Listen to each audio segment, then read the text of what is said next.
Welcome to the Practical NLP podcast with me, Andy Smith.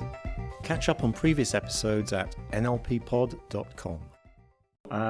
Welcome to the Practical NLP podcast with me, Andy Smith. And today I have a wonderful guest, Debra Heslin, NLP trainer and wellness coach, based in Florida, USA, but originally from, where is it in Australia, Debra? Well, I was originally from Perth. I was born in Perth and I lived in Sydney and Melbourne and New Zealand for 5 years before coming to the US. Wow, okay. Pretty well traveled. I went to a lot of those places last year, certainly Perth and Sydney and various other bits of Australia for 3 glorious months in autumn last year, which I want to go back now. Won't be for a while, I think. Yeah, I know. Okay, so let me ask you what I ask pretty much all my guests. How did you get into NLP? What a great question. I got into NLP when I was doing a lot of coaching certifications, and one of them was with Jack Canfield, actually, and I became one of his train the trainers, so to speak. And he said during that training, if you haven't done NLP, NLP is a must. And so I went, another training. And that's how I started to investigate. I'd never heard of NLP. I didn't know what it meant, didn't know what it stood for. And so I did some investigation and I signed up. Right. So Jack Canfield, best-selling author, he's the Chicken Soup for the Soul guy? Got it. Yeah. It was his success principles training, basically, on how to be even better or do even more of what it is you want to do. And so I liked him. I liked what he stood for. And so I said, okay, I'm going to look into NLP. Okay, so there's a lot of NLP in Jack's stuff. Yes. That was good to know. Yeah. Okay. So what's been one of your best experiences of NLP? With NLP? Yeah. Wow. My business expanding from it because I've become better at what I do, how I interact with people, how I communicate with people. My biggest client is a New York-based company that has like 70,000 employees, and without my knowledge of NLP, I don't believe I would have been as good at what I did with them. Okay, so you do corporate trainings as well? Yeah, I do. I have that's my biggest client, 70,000 employees. I don't work with every employee there. I work with one particular department. Okay, so I'm going to go on a little off-piste excursion here because many of my listeners will be NLP practitioners, perhaps working in the therapy or one-to-one coaching field, and they may be wondering what kind of stuff can you do with NLP in a corporate setting? Wow. So communication was the first thing that I started with. And they had asked me, would I come in and do a workshop for them for, I think it was a couple of hours, the first one that I did. So I started thinking or wondering, and what could I do that would be the best impact? And I know for me, from my corporate background, that communication either with my team members or people above me, or just any interaction with my peers, communication was a challenge. So the NLP communication model, I pretty much went through that, and our filters, just very high level with the filters. And I also did the representational test, right, of which system that they were in. It was really quite funny. There were 250 people in the audience that were there, and I was in a big auditorium with, projection TVs and everything all around me. It was like they were everywhere around me. So I also had to put myself in a resourceful state to go and teach it, right? And the representational tests, we use this program, can't think of what it's called right now, where they would all jot what they were, whether they were visual, auditory, kinesthetic, or auditory digital. and they would all place them up on the screen, and it would sort out what the audience was, how many were this, how many were that. Right, so you get the results in real time for the Yes, whole, results in real time, because a lot of them were millennials. So it was fun for them to be able to text what they were up there after they did the text. And then there was one person in the audience that put ADD instead of AD. It was hilarious. Everybody really, really, really joined in. So they loved the communication piece. Okay. Mm-hmm. So you've been studying NLP, you've been training NLP, you've been using it with clients, one-to-one coaching, corporate world for, I'm guessing, quite a few years now. It's a few years. It's probably, as a trainer, about 4 years. But prior to that, I started the coaching business. It's been about 10 years. You know, Okay. as I had mentioned to you, I was the general manager of John F. Kennedy, right? So I wanted, as not the whole airport, for one airline, and I just wanted to feel better. I was really at the effect of everything happening to me in my life, and didn't matter how much good there was, I didn't feel good. So I got into the coaching business, and for myself, really for myself. Right. Yeah. Now I can. I'm wondering actually if my next question is even appropriate, because I bet you're coming from a place. This is a mind read now, but we'll see if it's an accurate one. I bet you're coming from a place where, like, everything that happens for a reason, and you learn from it, and so on. So you may reject the premise of the question altogether, but what do you wish you'd known when you were starting out, that you know now, what do you wish you'd known when you were starting out in NLP that might have, I don't know, got you there quicker or easier? Or It's such a great question, because cause and effect was huge for me. For me, taking responsibility, keeping it very simple. If we just focus on cause and effect and taking responsibility for where our focus is and what we believe in ourselves, I would have been able to change so many things that happened, not only my whole life, but in the biggest role that I had in my career. So rather than me blaming certain situations, because that's what I did, and I kept it inside, I would have been able to be solutions driven and go, okay, this is happening. What do I want instead of that? And what part of this am I at the effect of? Because I was at the effect of everything. Right. Yeah. So just to break this down for those of our listeners who, because I think the cause and effect thing is not universally taught in some schools of NLP, and of course some of my listeners will be, they haven't done any NLP training or reading around it too much yet.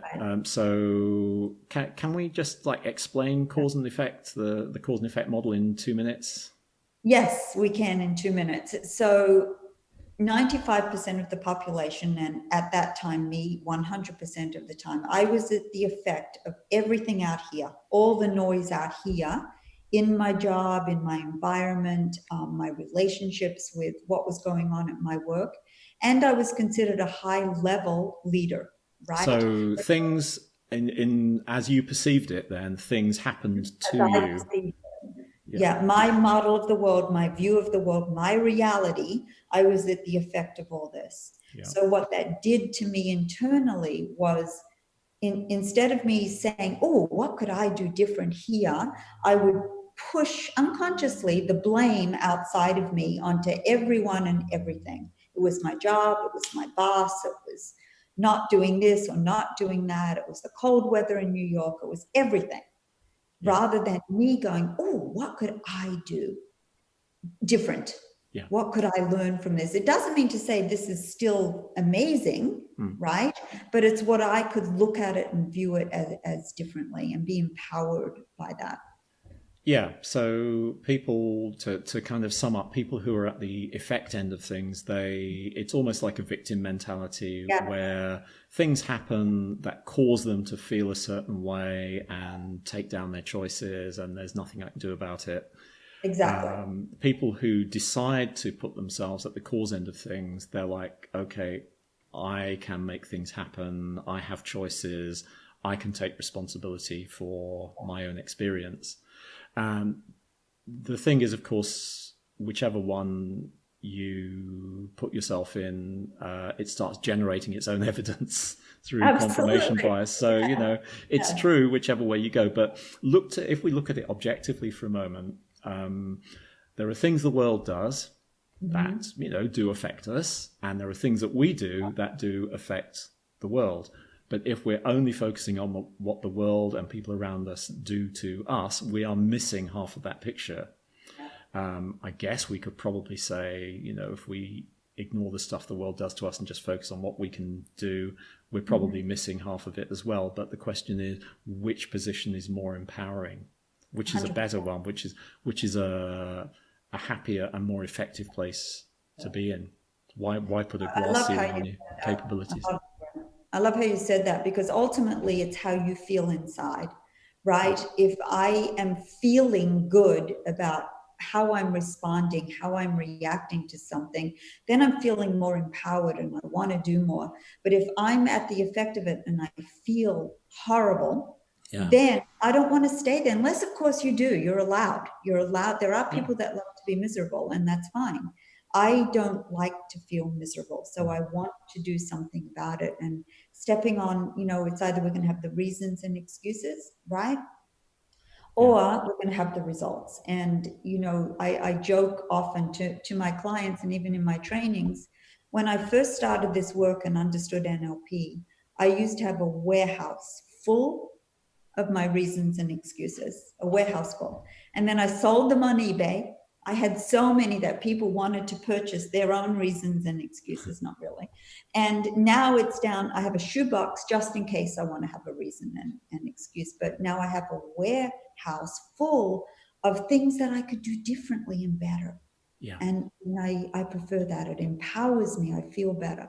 Yeah. And it's not just feeling better, is it? Because when you do feel better, when you are in a more resourceful state, you've actually got access to more of your own inner resources, and you're not putting self-imposed limits on what you can do. So there's been some research like by Barbara Fredrickson and Alice Eisen on the effects of feeling good on your actual cognitive abilities, on your thinking.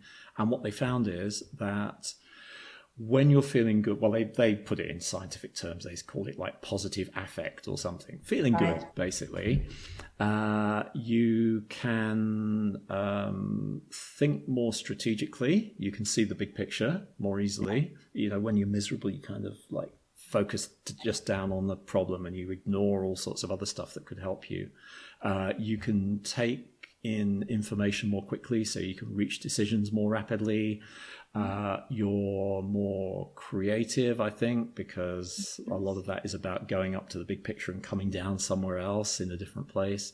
You're more resilient because you can recover from setbacks more quickly. Even your physical health improves. So there's all sorts of reasons, apart from just feeling better, to actually put yourself in this position of looking at yourself as the cause of what happens rather than just the victim or the effect of what happens.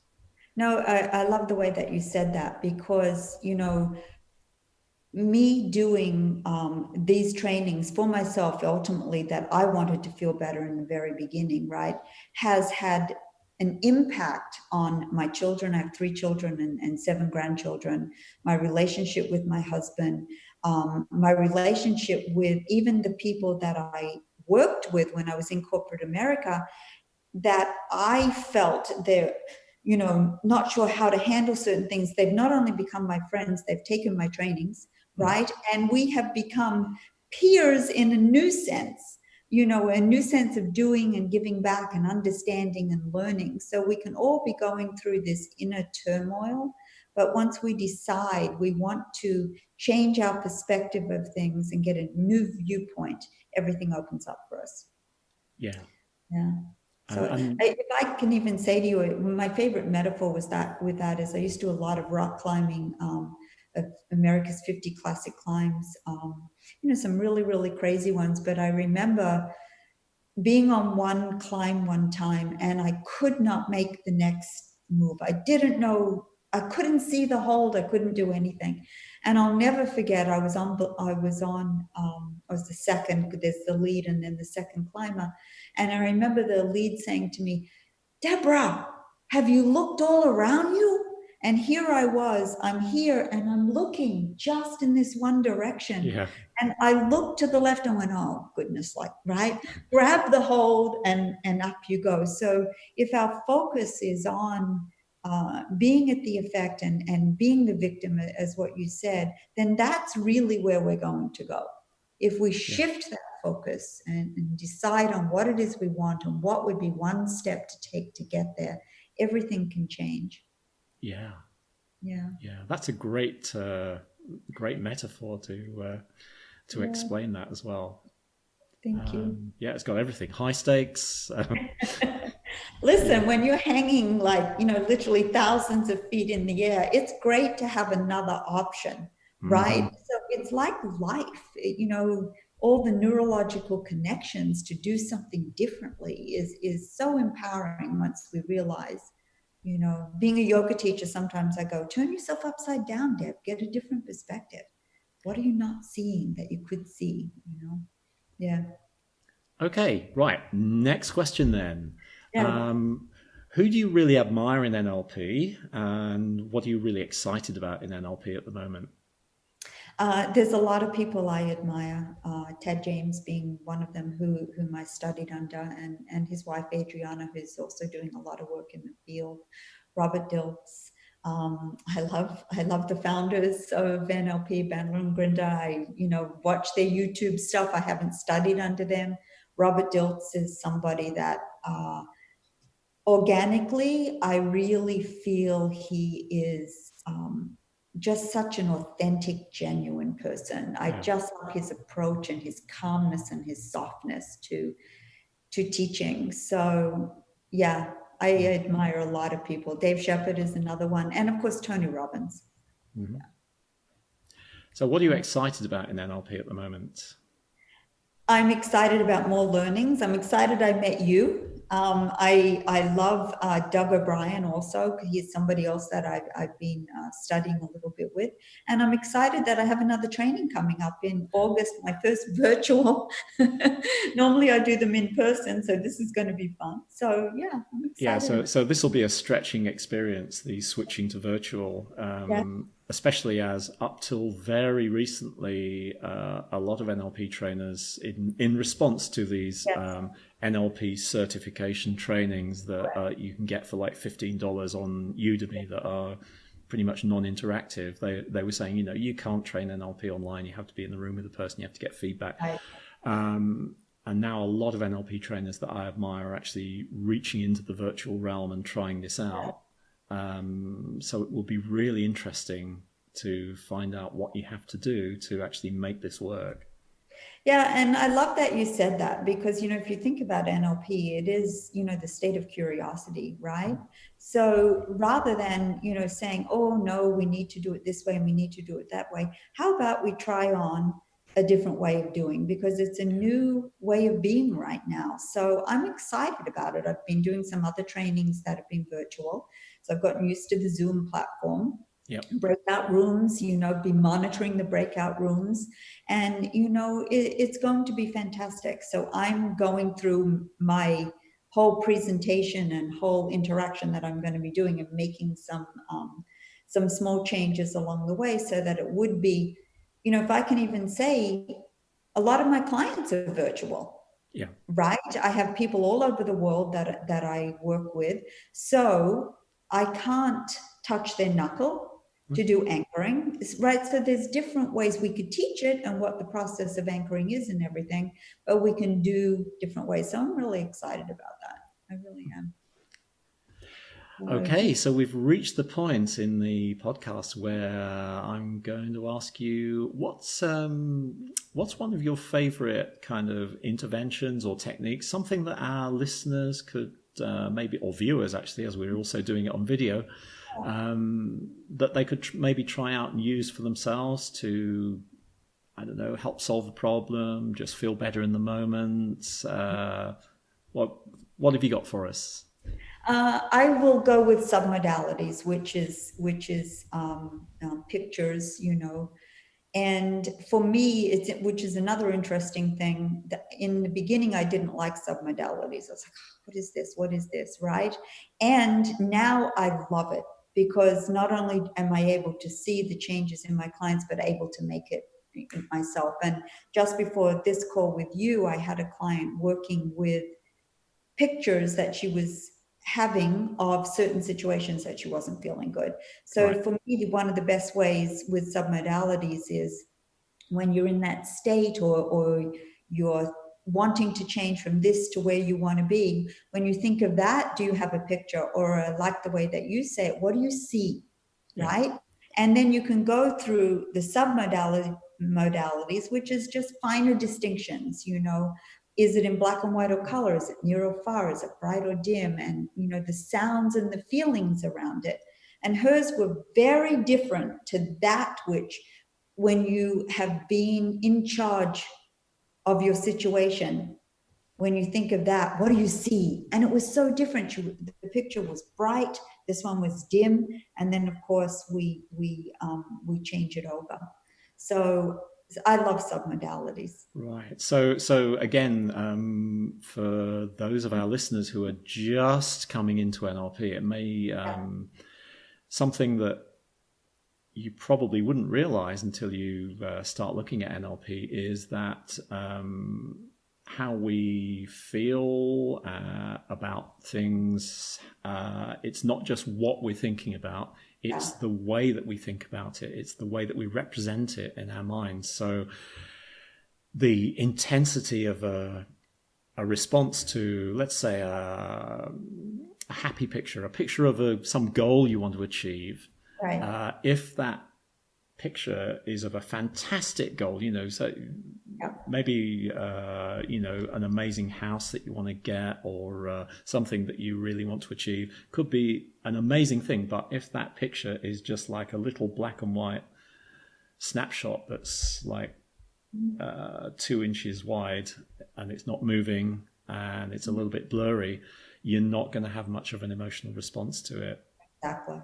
Whereas if you were to make it bigger and make it colorful and maybe put a bit of movement in there and clear it up and make it more real. Yeah.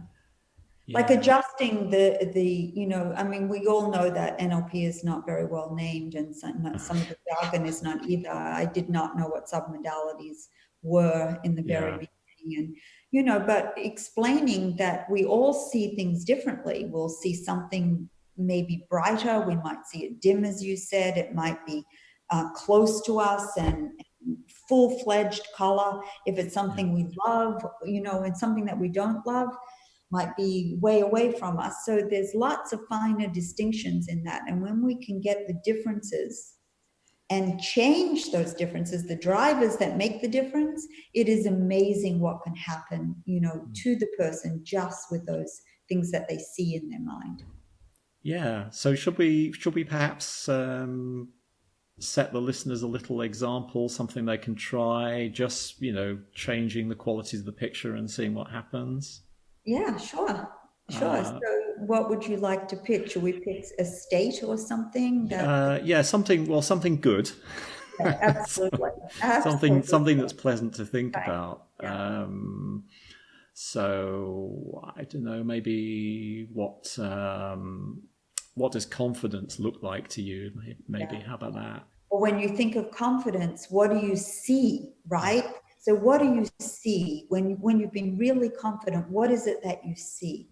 And then have them, you can even do it like make it brighter. If you make it brighter, does it feel better to you? If you bring it closer and make it panoramic around you, does that make you feel better? If it doesn't, just take it back a little bit, so that this way, then you can incorporate what sounds. How are you standing? I like that one. How are you standing when you're really confident? What are your shoulders doing? Is it the Wonder Woman or the Superman stance? Or, really incorporate, how are people looking at you when you're confident? Right? What are you saying to yourself? So you can incorporate all of those things, and then, anchor it in place, or really envision that picture and bring it inside of you. So there's so much that you can do to Yeah. So what you're doing there is starting out fairly simple with a little picture and making it maybe, well, whatever size it is when it starts, and then maybe making it a bit bigger, maybe making it a bit brighter, and then bringing in other senses, like, well, actually making it panoramic, so you're kind of inside it, there you go. looking at it from the inside, and bringing other senses like sound, and then finally where you went with that, as if I'm right in thinking this, is you went into the kind of embodiment of it, of what do you stand like when you're feeling confident, and all of these things framed as questions. So if you're framing it as a question, they kind of have to try it on, don't That's they, right. to be able to answer it. Whereas if you say, okay, stand like you do when you're confident, they might go, I can't. Right. Because, Exactly. yeah. So Exactly. questions are a great way of getting around resistance, aren't they? They really are. They really are. Listen, and I do this myself when I have to go and present, like that time I was saying in the corporate America role. I did all that for myself. How am I standing when I'm confident, when I've been confident in the past, and bring that into me. And then at the end of that, when I actually got a standing ovation at that one that I did that day, which was my first one incorporating NLP into a big event like that, a big corporate event. So then I recognized how I felt in that moment, so that I could really incorporate. So if I ever want to bring that back, I have that picture from what I see then, what I felt then, right? What I heard myself say, what I heard the audience doing, wanting more from when you coming back, they said, right? Oh, wow, they want me back. You know what I mean? Yeah. So I can bring it back in now, as you can see. Yeah, so that's like a strong reference experience for Yeah. you. And Yeah. I'd encourage our listeners, if you get any of those naturally occurring along the way, remember them, keep them, hold on to them. Right. We should put probably a little cheat sheet or something about submodalities in the show notes, or if you've got an article or something about them, we can link to that, or otherwise I can just put a list of submodalities in the show notes so that people understand what we're on about. Yeah, what they are. And, I mean, the submodalities checklist is a wonderful reference, because under visual, we have different things. If we see it in black and white or color, near or far, bright or dim, right? And because that's the first thing, what do you see, right? I don't know why I'm always going this side. Yeah. Because that's what I'm seeing. Yeah, but Yeah. it's just the finer distinctions, and it's very, very powerful. It's very powerful. So if we're not in a resourceful state, what is the picture we have then? And then we can enhance it from those ones that made us feel good. Yeah. And in my experience, it's a lot easier to change the submodalities, the qualities of a picture, than it is to try and change the content of the picture and make it turn out a different way. So yeah, Content. at least, easier to start with those anyway. Yes, that's a great way to say it. I like that. I like that a lot. Okay, so what do you wish for the field of NLP in the future? So just the other day, one of my students posted on Facebook where I was talking about my next training coming up, and they said it should be taught in schools. I wished I'd learned it in schools. And to me, I've actually done a workshop for a big administrative staff in Broward County on communication. I did it on communication. I would love to see some of the tools and techniques taught in schools. I think it's just so powerful. If I'd had it when I was in school as a teenager, yeah. Yeah, one of our previous interviewees, Gemma Bailey, based in the UK, has a company called NLP for Kids, where she actually trains teachers in working in schools with NLP, and she's also fantastic. Yeah. So that it definitely can be applied. Yeah, Definitely. absolutely. Absolutely. The tools are so powerful. And I've also heard that, sometimes it can have a bad name for itself. That I actually do not understand. because it's all in how we use everything, and to me, it's helped me tremendously, and it's helped my clients tremendously. And my husband wants to do one of my trainings now because he's like fascinated by not only my clients that he'll sometimes see come and go, and quote quote their transformations because they've done the work, but also me, where he had to take care of me when I was not in a very good state, and so he's literally witnessed the changes. He's like, "Oh, what is that NLP?" Yeah. Okay, so finally, what are you doing with NLP now, and where can our listeners find you, find out more about your work and your courses and stuff?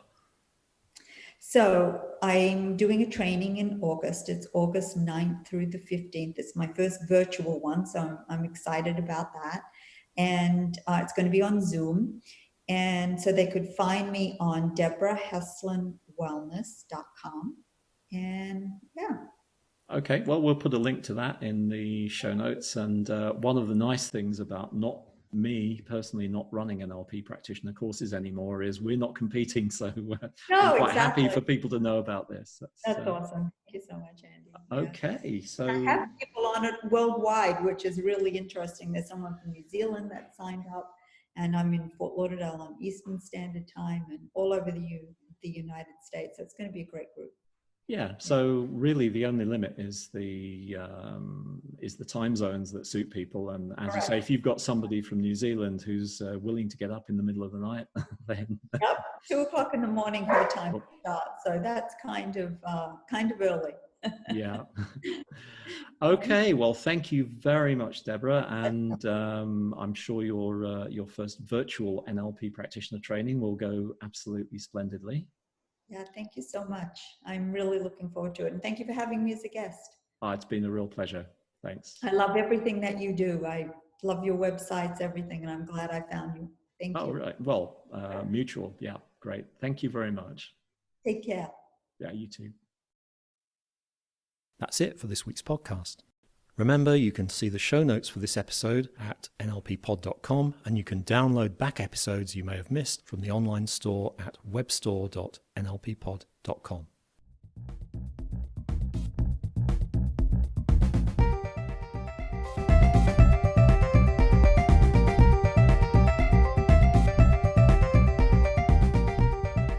See you next time.